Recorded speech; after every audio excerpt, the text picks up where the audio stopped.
Yeah, we've got to do better. Mm-hmm. Okay, do you know I almost sent us out again? All right. Good evening. This is Sharon Smoot with eXp Realty, and I am here with my business partner, Donell Henderson. Good evening. And we are here with episode 14 of Realtor Life with Donell and Sharon. Wow, Episode 14. 14. Amazing. It blows my mind, really. Yeah, me too. So, hold on for a second. Okay.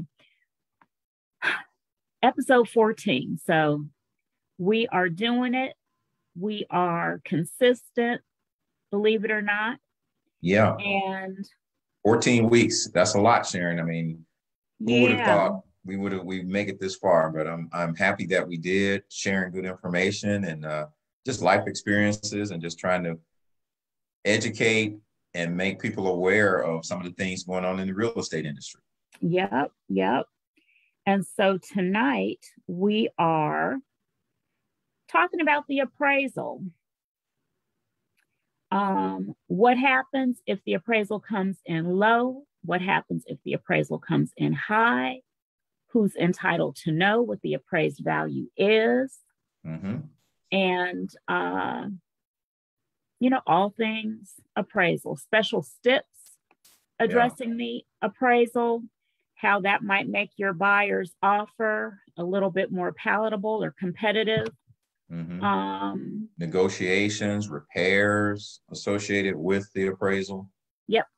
All types of things. That appraisal is, you could argue, one of the most important parts of the whole transaction. Absolutely. So before we delve in, we always like to just tell you why we're doing this. Mm-hmm. So Donell and I have been in the business for a combined 20 years. I am going on my 16th year. It'll be 16 years next April or May. I don't remember the exact date. I have to look at my license. Mm-hmm. And Donell is coming into his 5th year. Mm-hmm. Yep. And we decided that we know a whole lot of stuff. And we want to share the information that we've gleaned in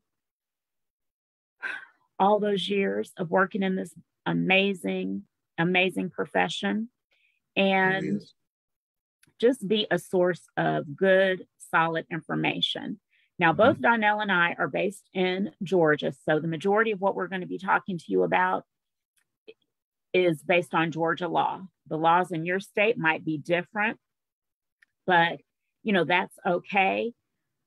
If you're in another state, we just want to help you get your wheels turning and, emphasize to you how important it is that you understand these issues in light of what the laws are in your state. Absolutely.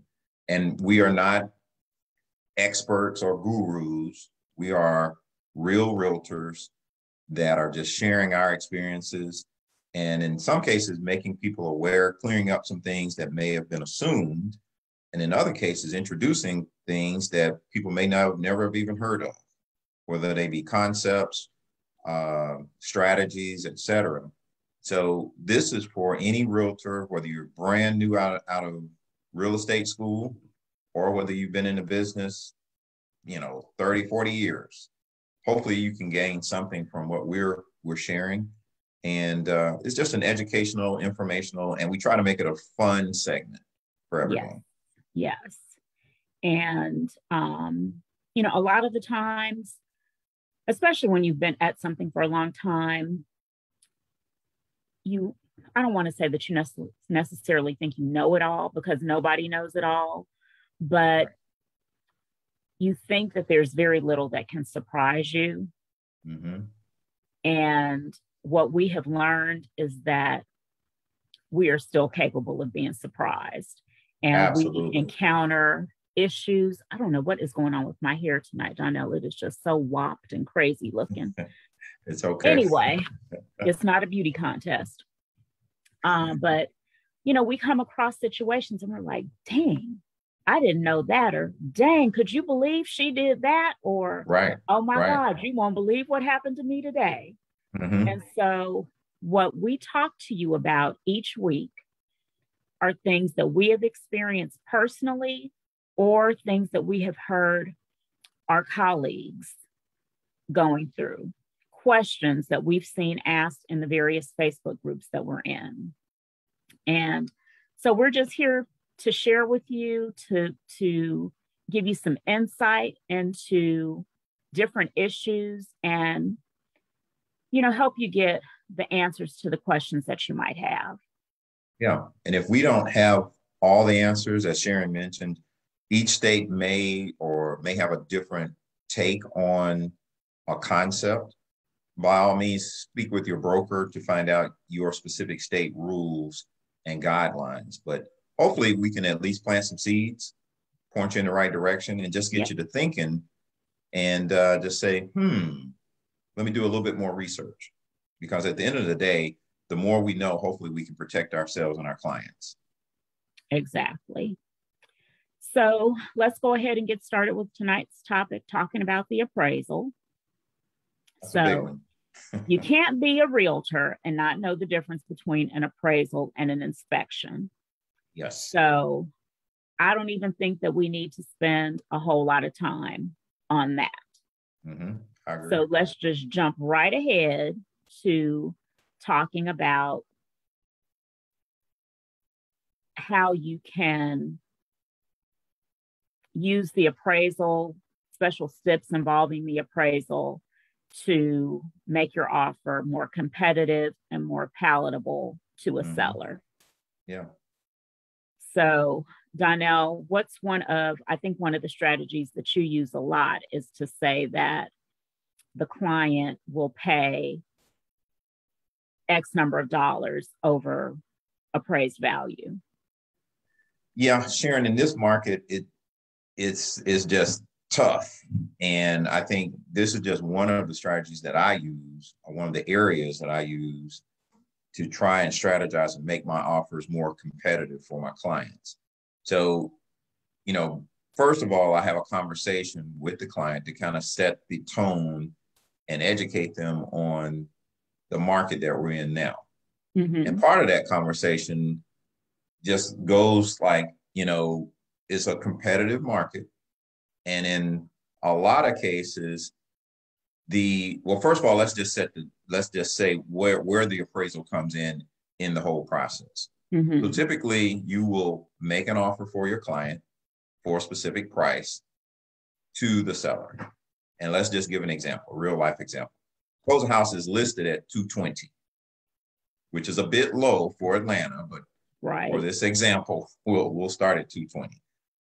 I typically will set the tone that in this competitive market, a lot of houses are going for more than list price.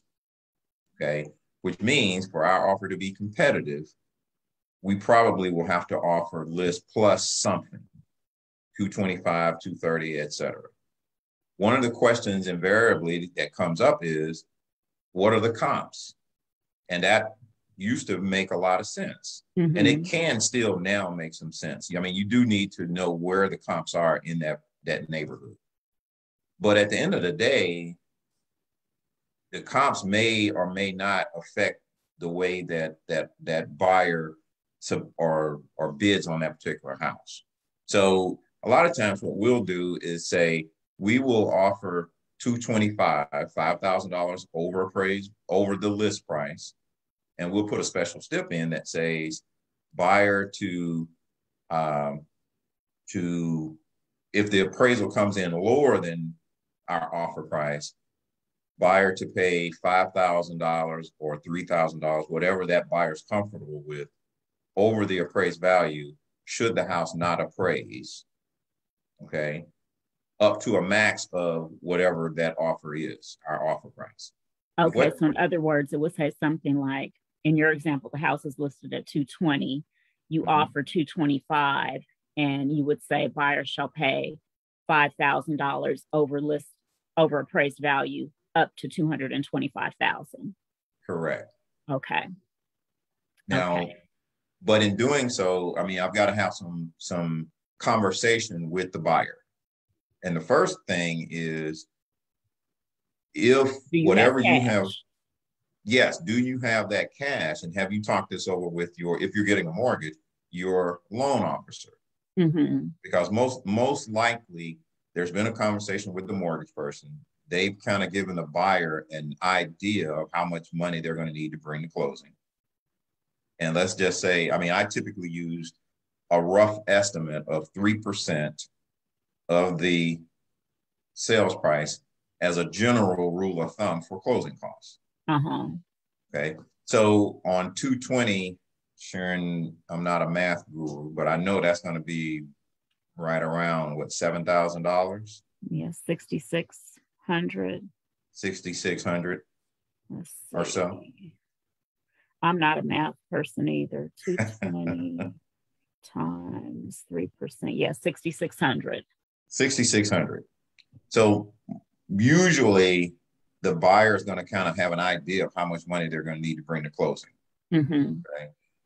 But if we offer 225 up to 225 and the house appraises at 220, we're going to have to bring that extra $5,000 in addition to our original 6,600, which is around, $5,000. I mean, $11,000 ballpark.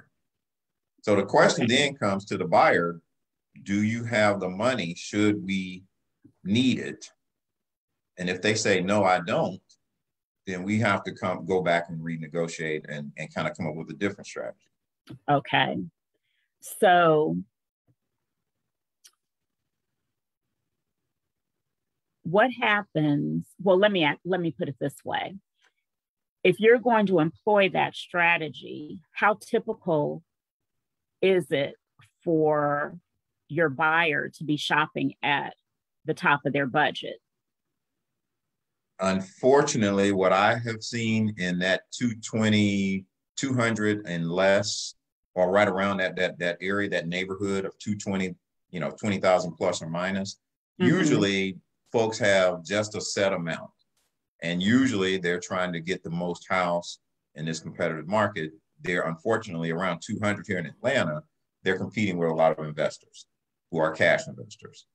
So to answer your question, usually they're at the top of their budget, which for us to be competitive, we have to go down a little bit so we have some negotiation room. So if their top of their budget is 220, as in this example, we're going to probably start looking for houses that are 200 to 215 so that we have a little bit of leeway to go up.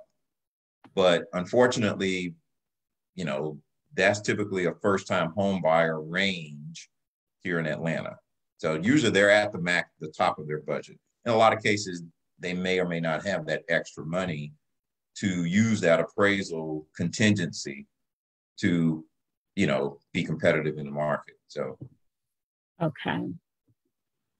Yeah, that's been my experience too. And a lot of the times when you're in that price range, they tend to be cash poor. Not all the time, but a lot of the times, I mean, they, just basically have enough money to cover the down payment. Right. And make their earnest money deposit, but, not much more. Yeah, which is unfortunate. So sometimes this may or may not work. And in this example, we use 5,000. That's just a number. It's going to vary from, client to client. Some people may only be able to do 3,000 or 2,500. But whatever they can do, we try to maximize that so that they can at least feel like we have a chance, because if you're going in with an old school traditional mentality of, we're going to go in and negotiate down and all of that, you're basically wasting your time in this market, unfortunately. Yeah. I have a buyer who kind of has that mindset. She's not paying above list price, so needless to say, she's still not in a house. They're not in a Yeah. Yeah. And to me, Sharon, I think the biggest thing that you can do is communicate and educate the client of the climate in which we're living in right now. Yeah. Yeah. You can't just assume people know, because people don't know. That's why they Right. have a realtor on their team to help them. And sometimes the reality and sometimes shock of where the market is, it takes people a little while. And yes, in some cases, it may take a few wasted trips and showings to show people, and the paperwork that goes along with it, writing the offer and submitting an offer that you as the realtor know, this has a very small chance of being accepted, to get the light bulb to come on to, and this is part of that education process for buyers, that, okay, I get the way the game is being played, so to speak. I've got to be competitive in the price, my earnest money. If I want to use an appraisal type strategy, all of those things, and all of them together and none of them individually, guarantee that the offer is going to be accepted. But again, we wanted to focus on appraisal. We're not going to get into all the different areas, but with the appraisal specifically, there are some things within that appraisal. And the way I look at it is the negotiation process almost never ends, because you can submit the offer, get the offer accepted, go through the due diligence period, negotiate back and forth on what the buyer wants and what the seller is willing to give and or repair.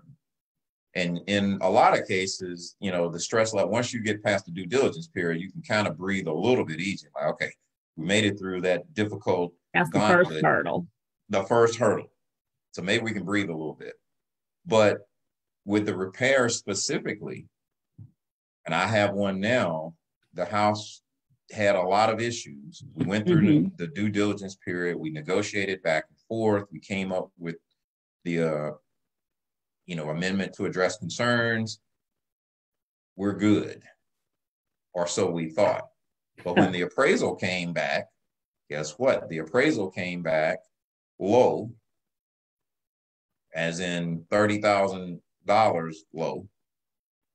And the appraisal had some repairs that the lender deemed necessary to be repaired before we could close. So then you got to go back and hash that out. So, and we may want to just touch a little bit on the differences between an FHA appraisal versus a conventional appraisal. And there are a lot of different twists and turns. That was going to be my next question to you. As far as using that verbiage or that special stip about paying X number of dollars above appraised value, do you handle that differently when you're dealing with an FHA buyer versus a conventional buyer or even a VA buyer? I tend to use it, and I've used it in all three types of loans, and I've been successful in all, but the FHA tends to have a little bit tougher time, because in general, FHA appraisals are a little bit more stringent or strict than a conventional or VA. VA can be, but FHA, in my opinion, definitely is the most stringent with their requirements. And in some cases, those requirements, they're built in to help the buyer, to ensure that, I'll say to help the buyer and the house. Yeah, exactly.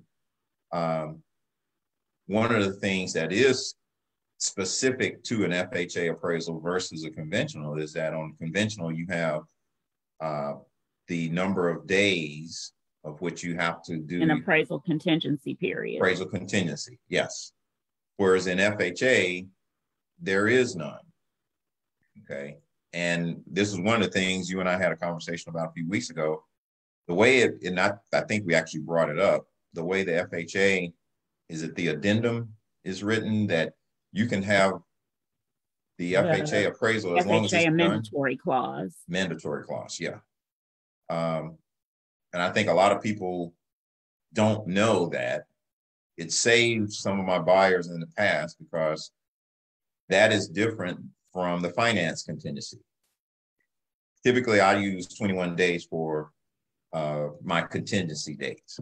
FHA 21 days, on a conventional 21 days for both the appraisal and the finance contingencies. Oh, but that's in FHA, interesting. Let me stop you. okay, sure. So on your conventional loans, you have the appraisal contingency and the financing contingency set at 21 days? I usually do. That's interesting because I always set my financing contingency period out a few days further. So I might do an 18-day appraisal contingency and a 21-day financing contingency. Okay. And my reasoning behind doing it that way is that that I always want to have the appraisal in and still have a couple of days padding for the final loan approval to come in. And it doesn't always work out that way. Right. But, that's just always how I've done it. Good. So two things. That's good logic. So you are comfortable with your lenders and appraisers that you've used, that they can get the appraisal, and we're talking about conventional, okay? Yeah. That they can get it done in 18 days? Well, I'm just using that as an example. Okay. I'm using that as an example. So, if I talk to the lender and I ask them, how long do you think it's going to take to get the appraisal back? How long do you need for loan approval? If they tell me, 21 days on the appraisal and an additional 7 days on the financing, then I might do the appraisal for 24 days and the financing for 28 days or something like that. My point is that I always try to have like a 3 or 4 day cushion between the expiration of the appraisal contingency period and the expiration of the financing contingency period. Okay. That's interesting. And again, we're going to come back to communication. You said you check with the lender, and different lenders may have a reputation of being a little faster or slower than other lenders. So that's definitely typically, for the most part, I tend to work with, 2 to 4, less than 5 lenders. Usually it's with 1 or 2 specific lenders that I'm doing the majority of my business with. So I kind of know, unless they tell me 30 days is not going to be enough time, or 21 days is not going to be enough time, and I've had one recently that said specifically, well, let's give a couple of extra days because the appraisers in this particular area are running a little slow. Okay. But again, you got to communicate. And as the agent, is up to you to have a good communication channel with your lenders and, of course, your buyers, and keeping everyone on the same page, because you don't want to put down, a certain amount of days and then miss that if it's conventional, which could affect everything. Yeah. And let's talk a little bit about the importance of the appraisal contingency period on a conventional loan.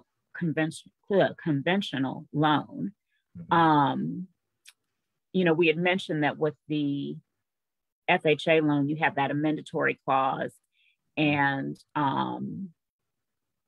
it's escaping me what it's called on a VA loan.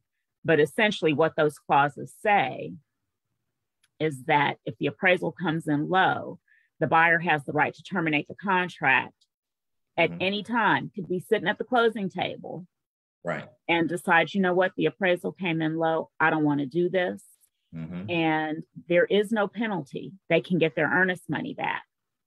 It also says that the buyer has the option to continue with the transaction, but they would have to bring the difference to closing in cash. So you don't necessarily have to worry about an appraisal financing contingency period expiring on an FHA or a VA loan. It's called the VA escape clause, by the way, because both loan types have that escape clause. Mm-hmm. With a conventional loan, you have to be on top of that. Mm-hmm. Because if the appraisal comes in low and the appraisal contingency period has expired, your buyer, they can terminate the contract if they want to, but they're not going to get their earnest money back. Right. And that's a big deal for most buyers, because they've now put money out that they want to hopefully be applied to the purchase of their new home, but they definitely don't want to lose it. Exactly. And that's a big concept to understand, that there is a difference between conventional versus FHA and VA. So you mentioned the VA escape clause. I had a deal recently. It was a VA loan, and the agent, which kind of shows you the range of knowledge and experience, this agent was very familiar with VA loans because he was a veteran, as am I. So he was familiar with all the intricacies of a VA loan. So when we wrote the offer initially, he countered with specific language that said, we are going to include verbiage and a timeline of 18 days. Mm-hmm. So had he not included that, then, as you stated, there would not have been a timeline associated with it, but he did include that. So that, everything is as it is stated on the form for that particular loan, unless other verbiage is added to change that, and both parties agree to it. And then, I saw in a continuing legal education course that I did, not legal, here I go, continuing education class that I did not too long ago. Mm-hmm. And there was a special stip that Seth Wiseman talked about. Mm-hmm. And I think, let me see if this was for a conventional loan.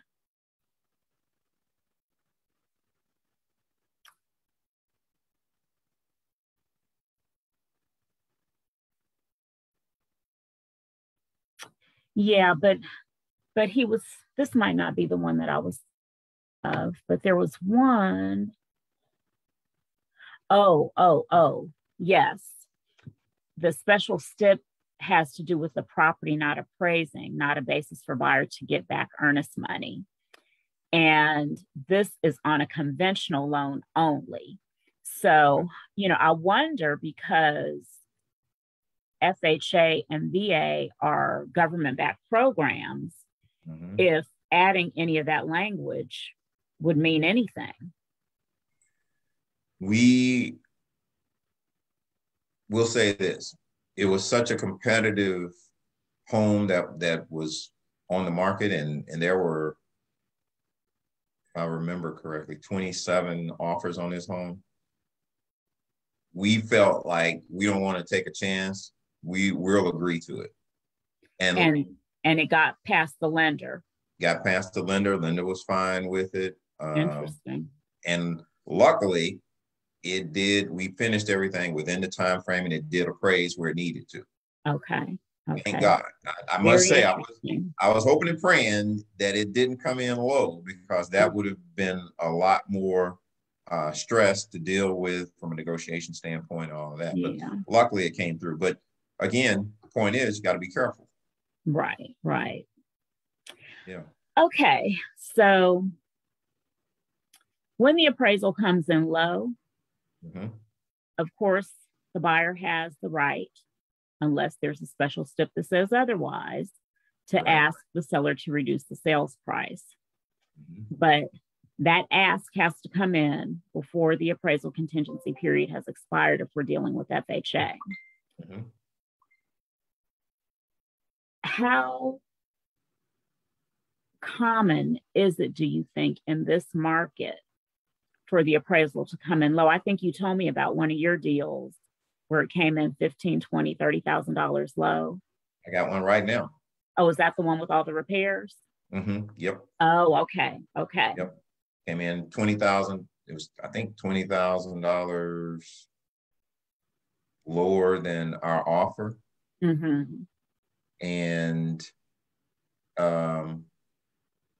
you know, we had our, you know, 5,000 above and all that. But when it came in low, I'll take that back. On this one, we just, you know, offered more. We didn't offer any appraisal contingency where we pay more than the value. We just made a high offer, and our offer was accepted as the highest offer. But the appraisal came in $20,000 lower. Okay. So we agreed to bring it down. The seller agreed to change sales price to the appraised value. And that also brought up some other issues because the appraisal came in, but the appraisal had some specific safety things that the lender deemed necessary for the seller to go back and remediate. And Donell, tell me, was this FHA, VA, or conventional? This was FHA. Okay. Okay. Yes, FHA. So. Oh God, I forgot what I was going to ask you. Appraisal came in low. FHA loan, bunch of repairs. Oh, I completely lost my train of thought. I had a question for you, and I was asking if it was FHA for a reason, and now I can't remember what my follow-up question was. It may come back to you. That old age is setting in, Donell. That old age is setting in. I do understand very well. You know, we have to write things down when we think about them. Yes. Oh, shoot. Darn it. And it was a good question, too. Good one, huh? It may come back to you. Yeah, maybe. But I will tell you of a different scenario that I have where this is a conventional loan that I have for a different client.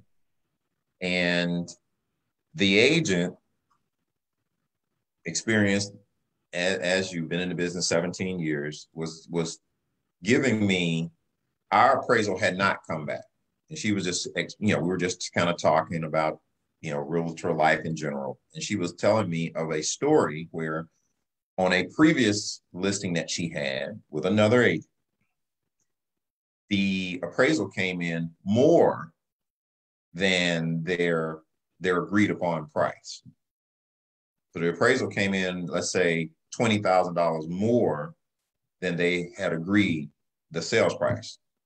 Already under contract, appraisal comes back, and the other agent was so excited, she told the listing agent, the appraisal came in, it came in $20,000 more than we were expecting. Well, the agent was obligated to share anything that could benefit her client.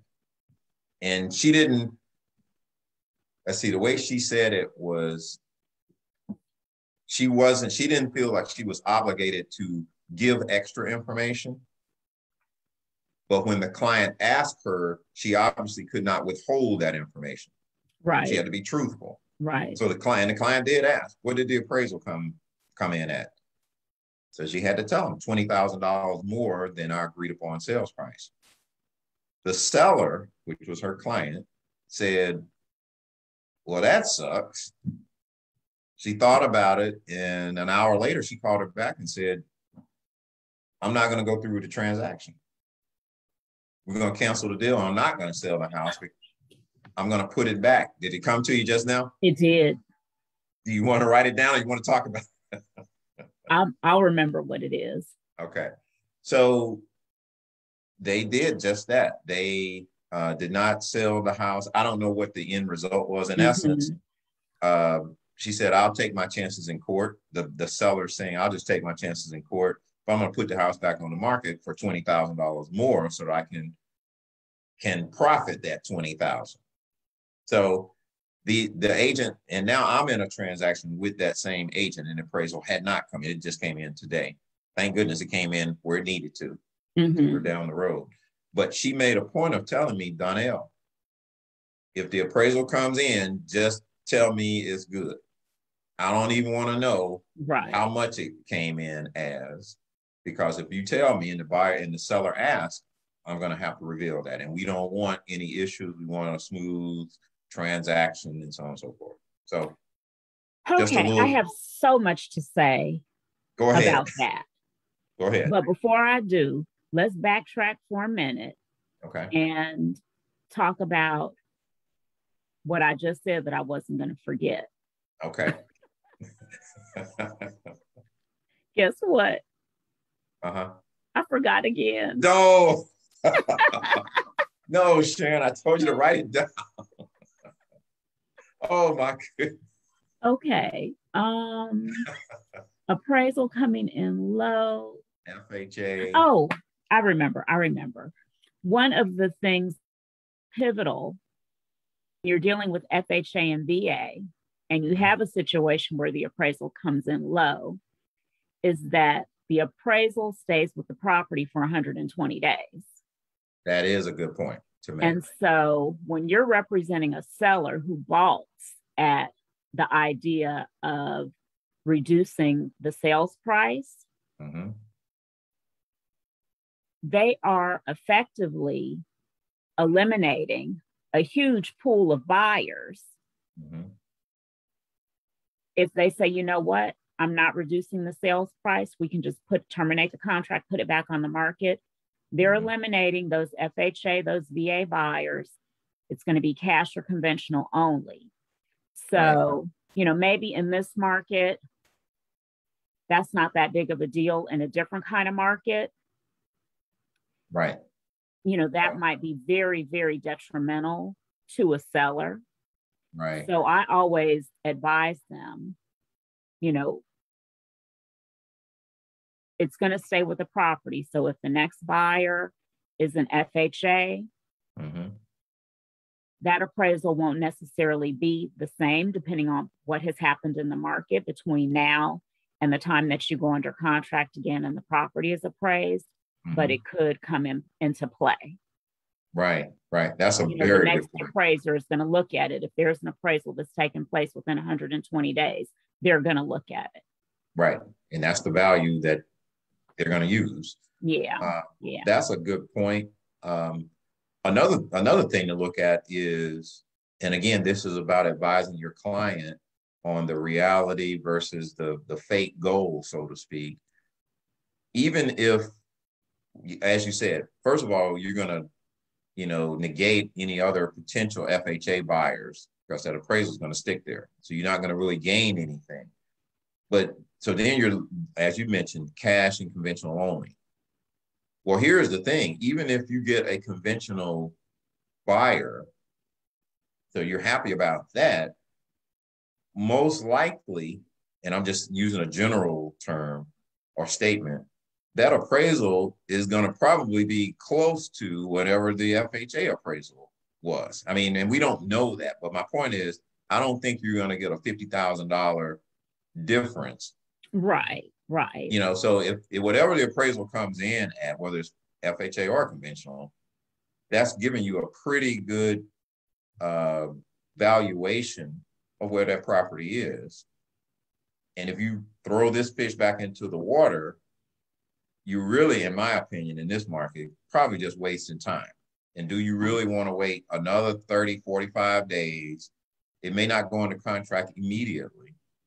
So the seller, just needs to consider all these things. It's not like you're going to get an appraisal for 220 from an FHA appraisal and then get another one for 250. 320. Yeah. Yeah, 320. Yeah, anything. It's going to probably be pretty close. So the appraisal is what it is. Okay. All right. So on to your other scenario where the appraisal came in high. Yes.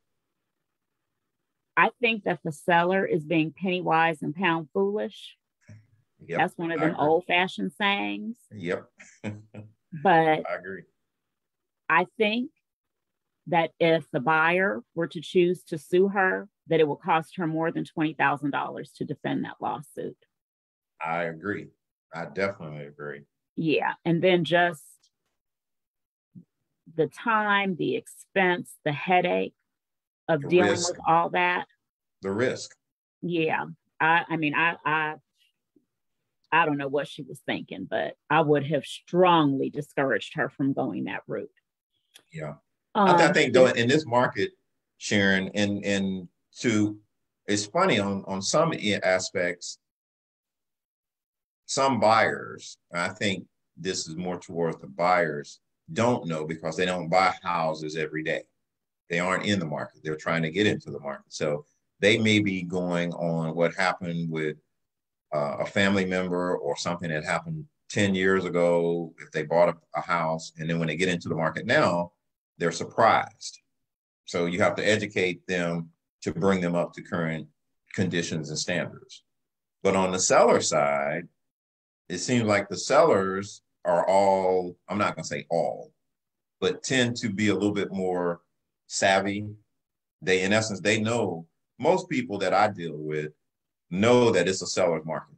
Mm-hmm. And they know that I have an opportunity to get as much money, probably more than I deserve, on this house because I'm selling it. Because I've got something that's in high demand.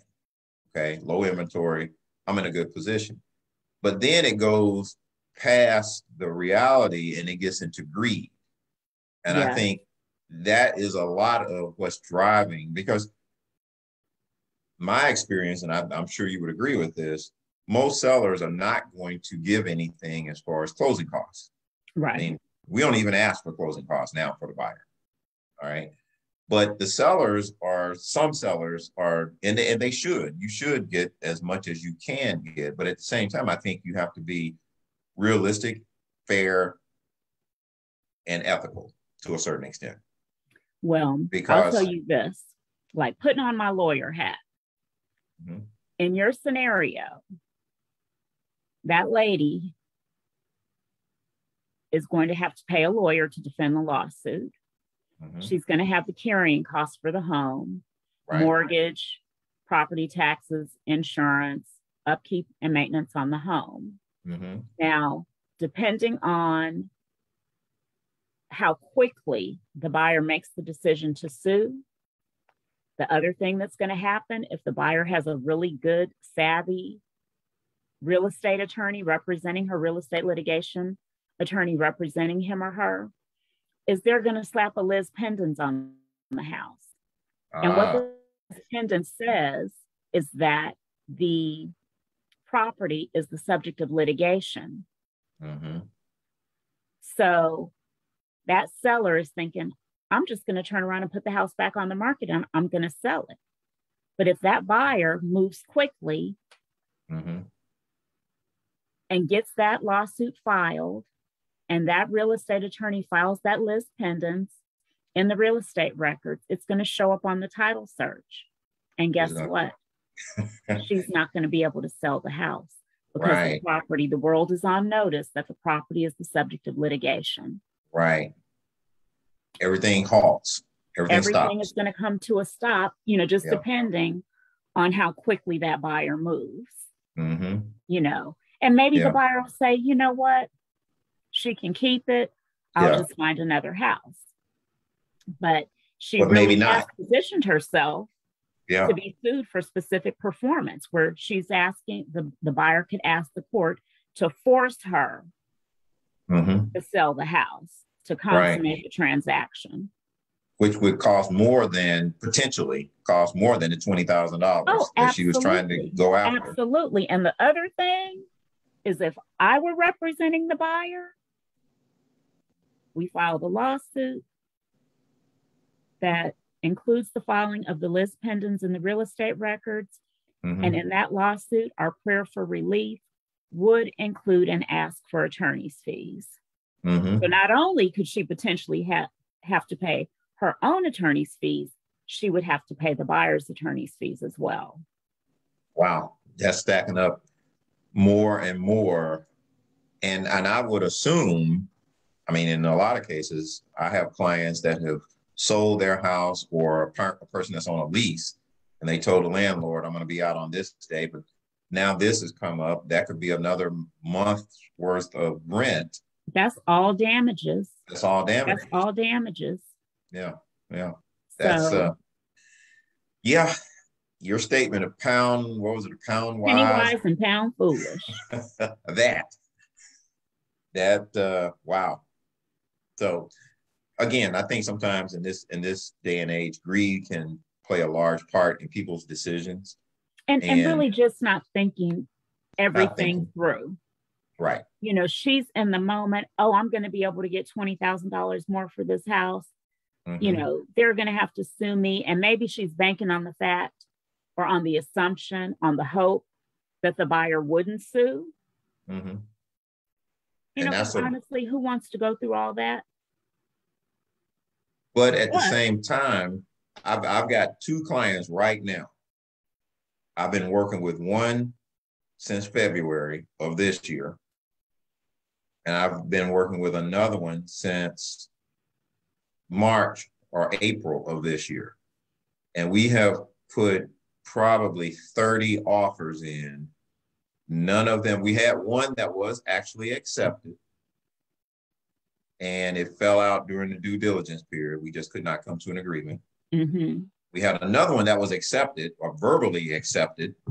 But before we could actually, you know, get it on paper, they got another offer that was better than our offer. And as we all know, the listing agent has to present all offers. Yep.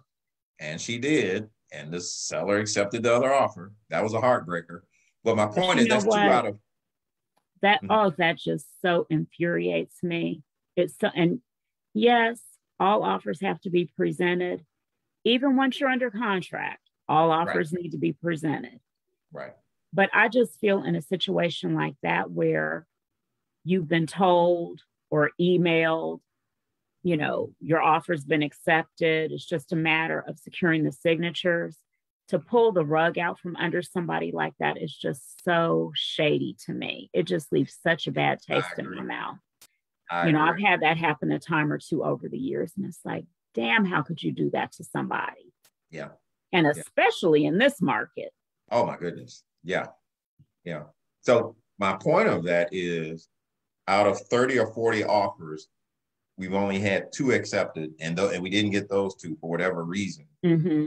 So this client is frustrated. So, you know, you were saying, well, maybe the seller's probably banking that the buyer will just say, forget it.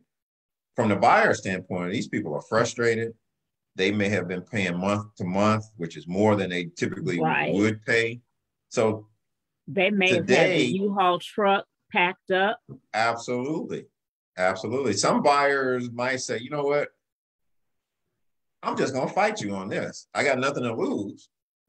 You said you were going to sell me the house. I agree. We had a meeting of the minds. I've already put my money down. And in this particular case, not only have I put the money down, we've gone through the due diligence, we've gone through the appraisal, which is typically one of the last hurdles, you know, to closing. It came in where we agreed on a price. And now you're going to have the audacity to pull the rug out. Oh, we just don't have to go to court.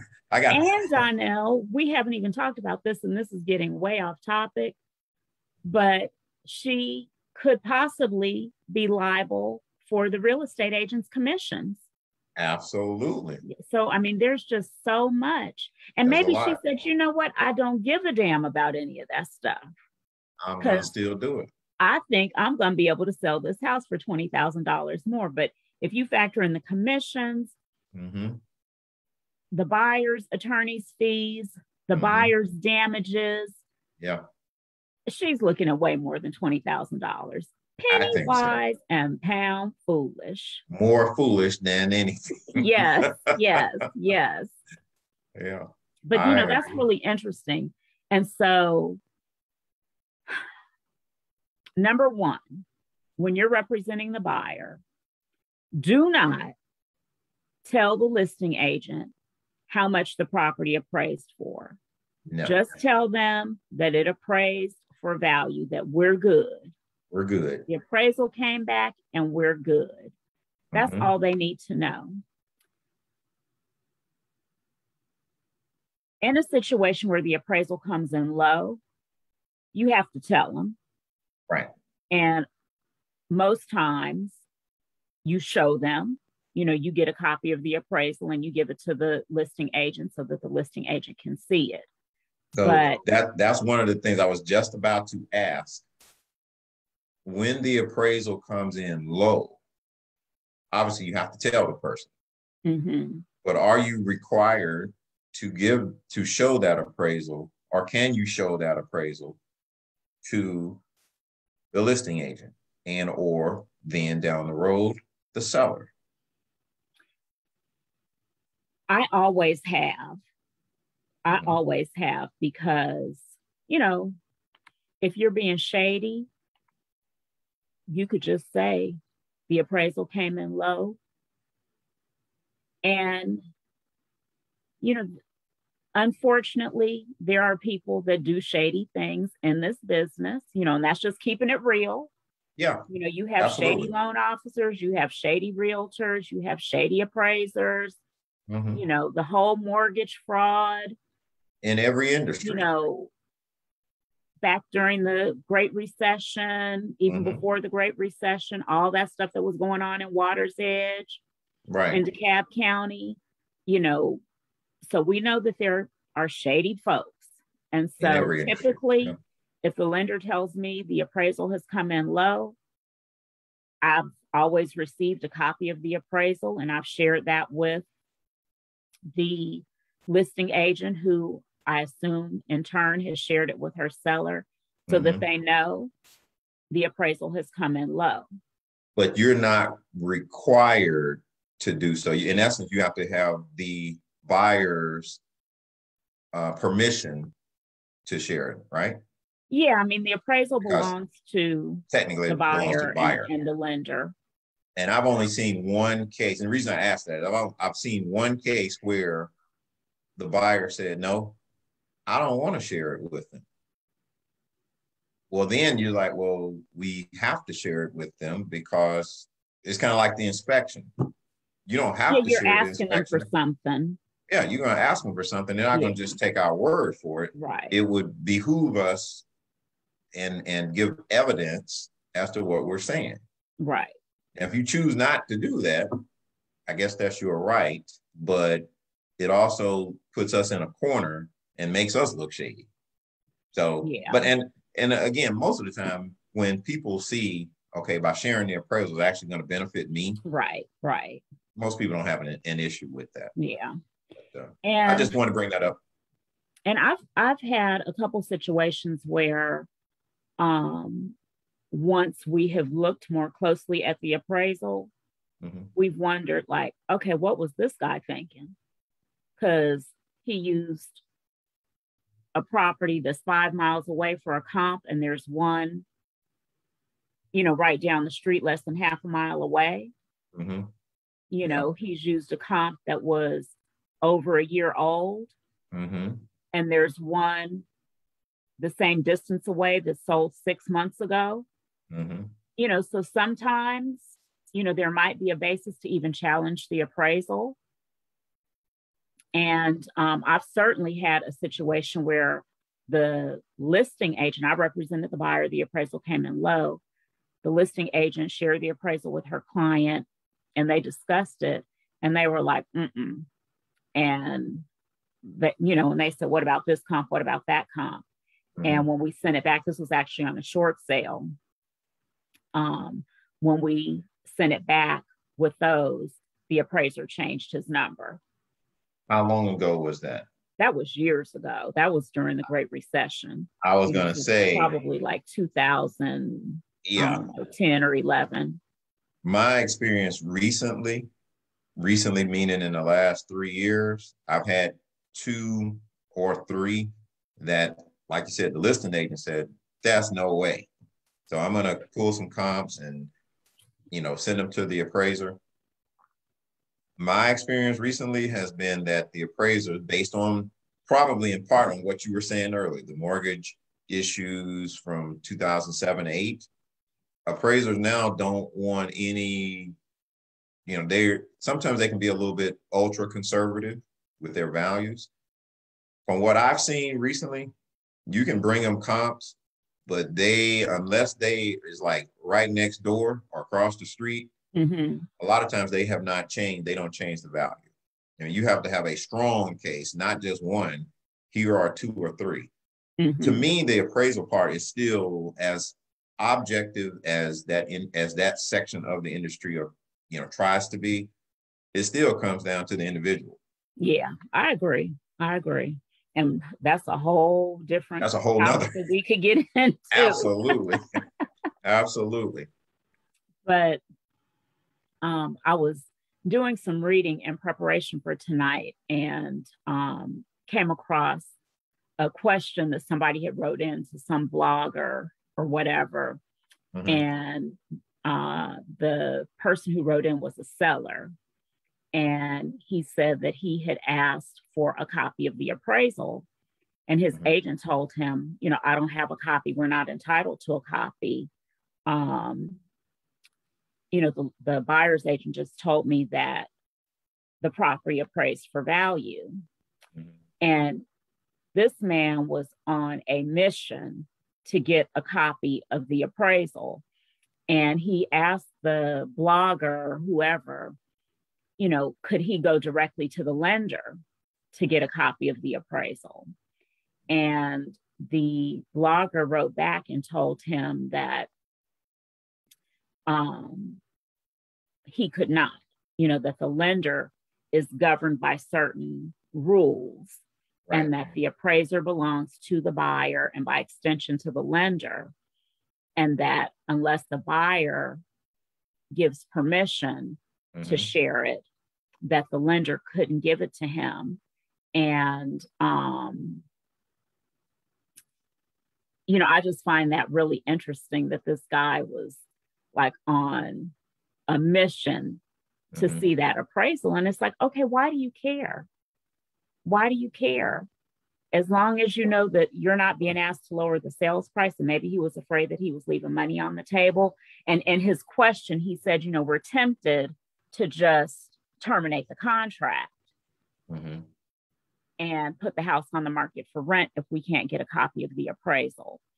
So, I've never had a situation in all my years where the seller was dead set on getting a copy of the appraisal. But, do you have an idea of how you would handle that in a situation where you've been told that the home appraised? And I'm the listing agent? Yes.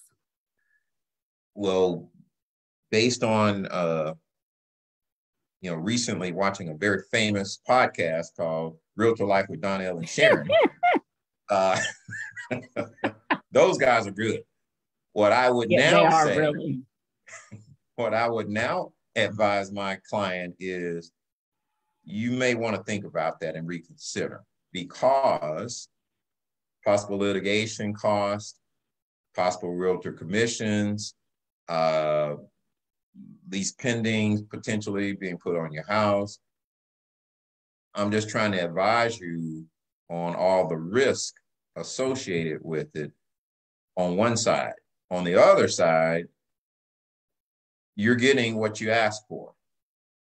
You already got someone that wants to buy the house at an agreed upon price, and that's all that matters. In essence, take the money that you agreed to. That's option number one. Option number two is renege on this contract that you signed and said that you're going to sell the house at a specific price and risk all these other costs associated. And I would hope that with that explanation of the risk versus the reward, which in option two, it seemed the risk, in my opinion, greatly exceed the potential reward, versus option number one, which is pretty much a slam dunk deal.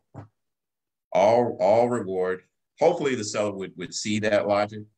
But Sharon, we live in a crazy world, if you hadn't noticed. And people do some crazy things. You can say that again.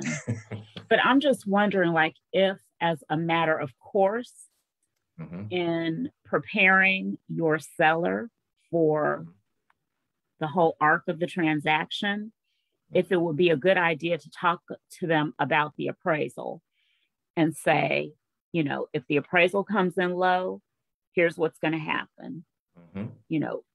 We'll receive a copy of it, maybe ask to reduce the sales price. But if the appraisal comes in at value or more, we won't necessarily know. Right. And we are not entitled to know what the appraised value is. And for all practical purposes, it really doesn't benefit us to know anyway. If it came in $2,000 over, what we agreed upon, our sales price, or 20,000 over, the thing is, I, as your realtor, Mr. Seller, have done the research beforehand, and clearly we've looked at comps. We looked at comps even before we signed a listing agreement, and we agreed upon a price that we thought was the best market price to maximize your position. At that point, we're done with the price. Now, we may get an offer higher than what we listed it for, which is great, but I would just try to educate them. And again, education and communication. Set expectations. Like you said, if it comes in low, these are our options. We're going to lower the sales price if we want to continue, and we pretend, depending on the type of loan and the situation, we may have to do some repairs up to a certain amount, which is already kind of mapped out in our offer, okay, or the offer that we received. But I just think, and you should be prepared for any potential scenario as best you can. And you get to know your client, whether it's the buyer or the seller, and right up front, okay, I hope things go well, but if they don't, this is going to be a problem with this particular client. Right. And I guess with the buyer, it's important to educate them as well. If it comes in low, this is what we're going to do. Right. These are the possible outcomes. And if it comes in high, we may be asked how much it came in at. I can't disclose that without your permission. Right. We may be asked if it comes in high for a copy of the appraisal. I can't turn that over to the listing agent without your permission. And at this juncture, what I am counseling you to do, in the event that they ask how much it appraised for, or they ask for a copy of the appraisal, is that you answer, no, don't share that information. In essence, you being an attorney, I've always been told, answer the question. Don't offer any extra information or give a person a reason to ask. Don't volunteer anything. Don't volunteer anything. Keep it as simple and concise as possible. So I was a bit, I'm not gonna say surprised, but I didn't know that prior to having that conversation. So I learned something that, you don't think about it, but the potential exists. But we've also shown that just because potential exists doesn't mean that's necessarily a good option for you. Right. And honestly, I would have expected that woman would have been angry with her realtor, and trying to blame the realtor. I'm going to sue you because you told me to price the house at whatever, and now I'm leaving money on the table. And I think that would have been a losing lawsuit because, right. And I'm making a whole lot of assumptions, but, right. Ultimately it's the seller that sets the price. If you're doing this job correctly, you're advising, but not making the decision on how much to list the house at. Correct. And if the agent was anywhere decent, before they listed it, they probably showed and discussed comps in the area. And they both had to agree. And in some cases, the seller will override the agent's suggestion. Absolutely. I'm dealing with one of those right now. You're dealing with one right now. Exactly. So all you can do, and of course, you don't, trash all your comps. You keep that for the reason that you just said. You may need to go back and prove in a court I advised the person based on this information at the time, and the appraiser or appraisal, while as objective as it is deemed to be, still comes down to a subjective decision by the person, the appraiser. Yeah. And I use these comps, he or she used those comps. Both are, which is right, which is wrong. They're both right. And I used these comps 2 months ago, and the appraiser used these comps 2 months after I pulled my comps. Right. Or, you know, whatever. So, you know, there's just so much that goes there is into all of this. Yep. You know, it's definitely not an exact science. It is not. At the end of the day, you have a human element to what we do, which is one of the reasons I think that, you know, even with the technology that has inundated, and in most cases, good reasons, our industry to make it better, more convenient and consistent and uniform, hopefully. I don't think the position of a realtor, a real person that can explain information to hopefully a different, higher level than just a person going on Zillow, going on the computer and typing in, what is my house worth on Zillow or some of these other websites. I don't think that position of a realtor will ever be replaced. It won't. It won't. And the thing about, you know, any of those instant valuation tools, whether it's Zillow or Realtor.com or whatever, is that they're just taking into consideration what's going on in the neighborhood. You know, that's what I would call like a quick comp. Exactly. But when we evaluate a house, we've gone into the house and looked at it. Right. Right. And we know how this house, with all of its features, with all of its flaws, with all of its deferred maintenance, with all of its upgrades, whatever the case may be, compares to that other house. Right. And, you know, we can, if there are pictures in the listing, we can see the interior of the house and, you know some things about it. But, you know, if you just go in and type your address, how solid is that value? I would even equate it to, or a similar example would be when you ask a person, how's your credit? My credit is 700. Well, where are you basing that from? I went to Free Credit Report or creditkarma.com. So I know I got a 700 score. Maybe, maybe not. When you talk with a mortgage person, they pull your official scores, all three of your official scores, and they say, you actually have a 620. Well, how is that? Credit Karma is just going to give you a ballpark figure, which may be accurate. It may not be accurate. I mean, you can't use that, just like you can't type in your address on Zillow and say, well, my house is worth $1 million. Right.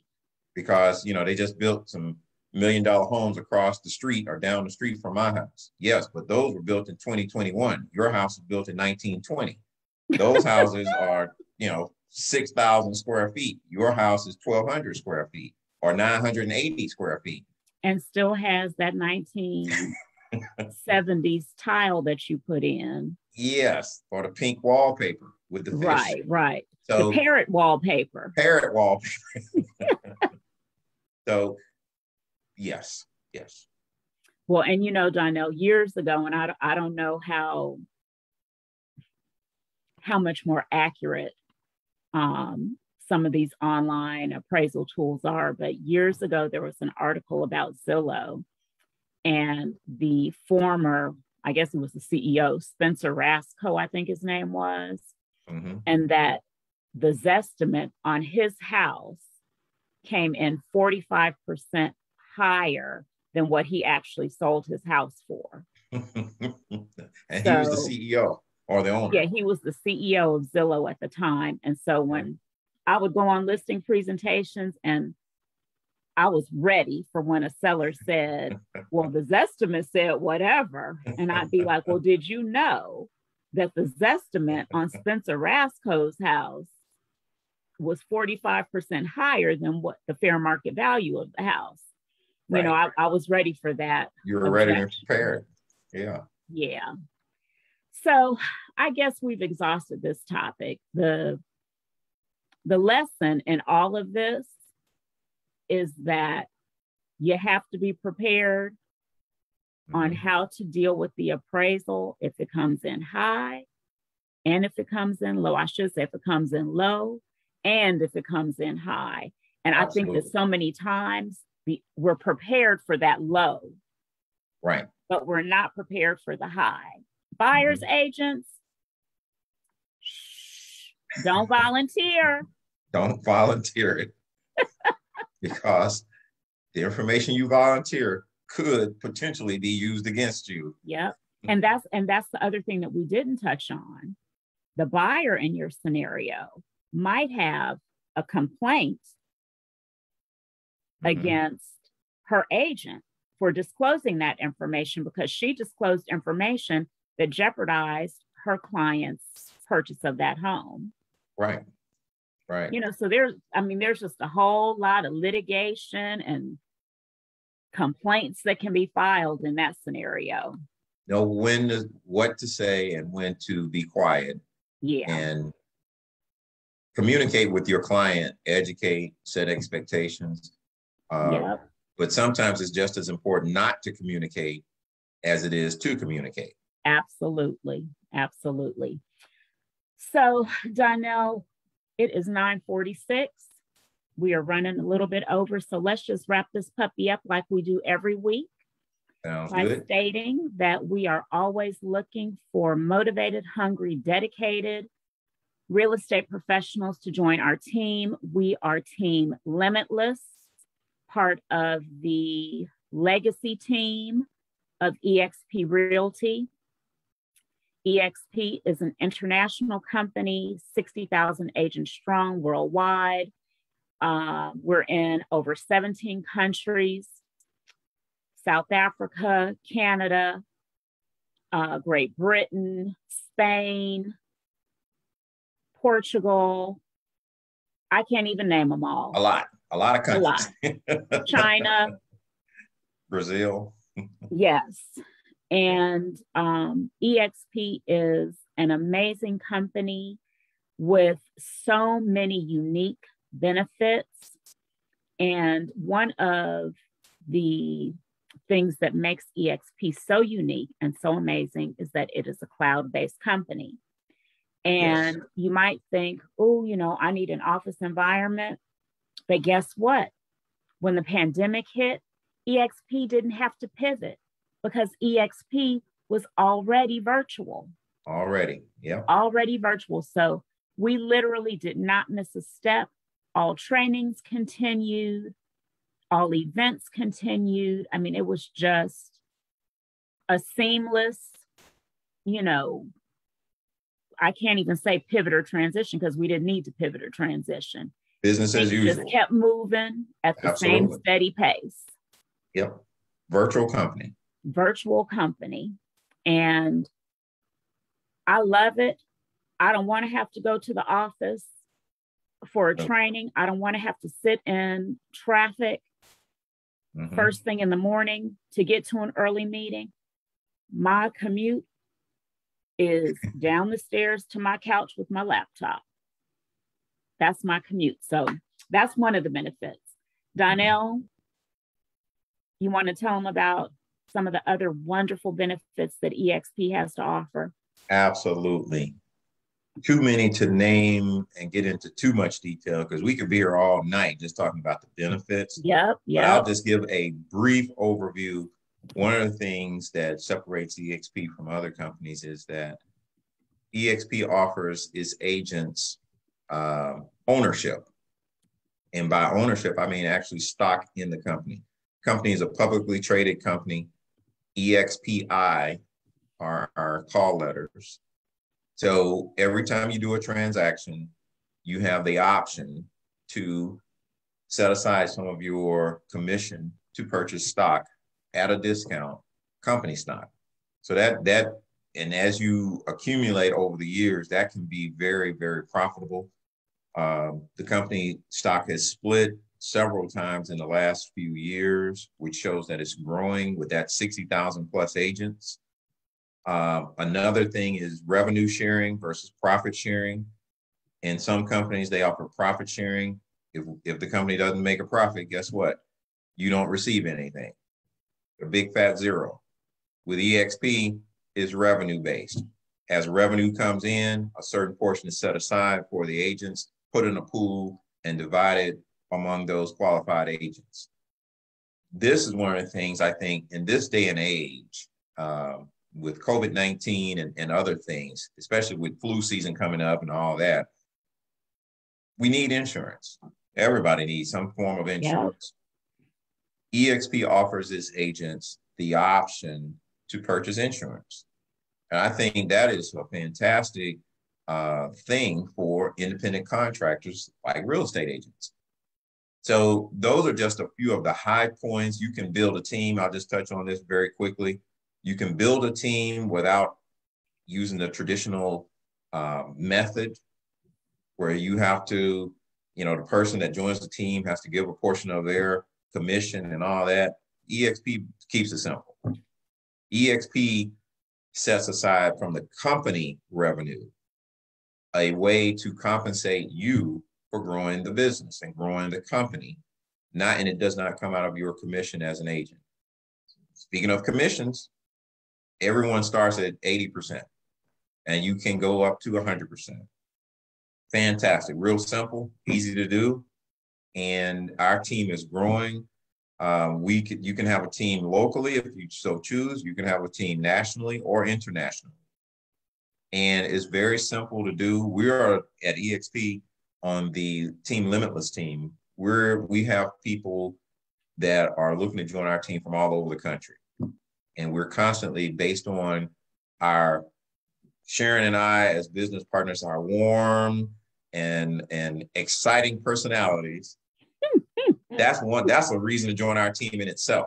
But aside from that, you could still, different things appeal to different people. It could be the healthcare, the stock.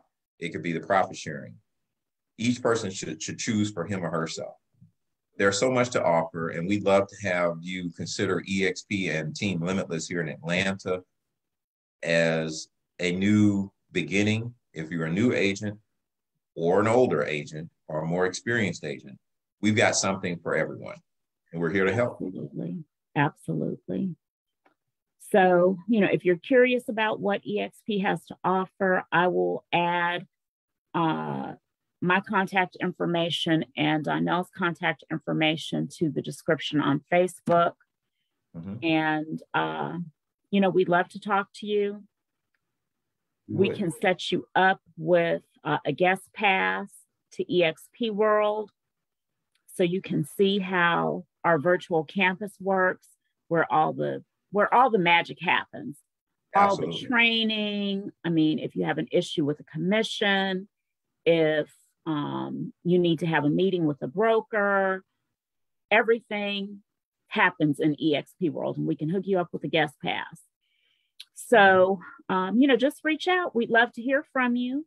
And we are here every Tuesday night at 8:30 p.m. Eastern Time. And we'd love to have you join us. And if you have any questions, just hit us up and we'll be more than happy to answer them for you. Very much so. Look forward to just continue to do what we do. Sharon, thank you for starting us off 14 weeks ago. The time has flown by, and it really has. I've enjoyed it. I know you have as well. And hopefully some of our newer agents that have taken a look at us, we appreciate you for taking the time out of your busy schedule to take a look at us. Amen to that. So good night, everybody. We will see you again next week. Take care. Have a good night.